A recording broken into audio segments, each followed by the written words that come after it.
There's been an awakening. Have you felt it? So since episode 7, people have been asking, who's this Snoke guy? Who is he? Where did he come from? Why does he refuse to release his tax returns? There are so many theories out there, ranging from a resurrected Darth Plagueis, a resurrected Emperor Palpatine, a resurrected Darth Vader, Boba Fett, Mace Windu.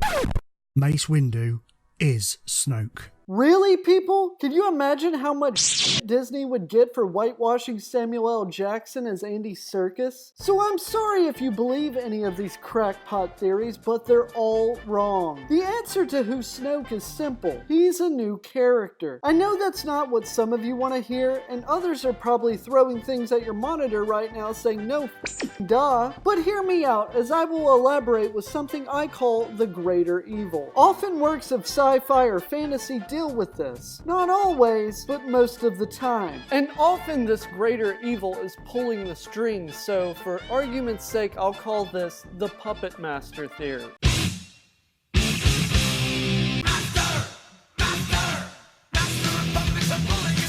You think the big villain is something that's right in front of you, but there's always some greater evil pulling the strings in the background. In Batman Arkham City, you think Hugo Strange is the big villain until it's revealed Ra's al Ghul is the puppet master. In the first Mass Effect game, you're chasing down a rogue space agent until you find out he's been brainwashed by giant robots. Marvel has been doing this since the first Avengers, which also happens to be the first Marvel movie released by Disney. And there are examples of this in Star Wars as well. In the Knights of the Old Republic, you think a string of Sith Lords are the clear and obvious villains, until it's revealed that a species known as true Sith are the real threat, which coincidentally is also made by BioWare, who made Mass Effect. Or in the now deemed Legends, where Luke believes the remains of the Empire and Sith are a threat until it's revealed that the Yuuzhan Vong are the real threat. So Snoke could well be the harbinger of a new batch of baddies unrelated to the Sith, hopefully with a cooler name than the Yuuzhan Vong. Perhaps Snoke represents a greater threat. We have some evidence of this in the form of new canon novels, in which it's explained that after the fall of Palpatine, what remained of the Empire retreated into unknown regions of dark space, which is where the true Sith came from in Knights of the Old Republic, and the Yuuzhan Vong in the old expanded universe, and the Reapers from Mass Effect for bonus.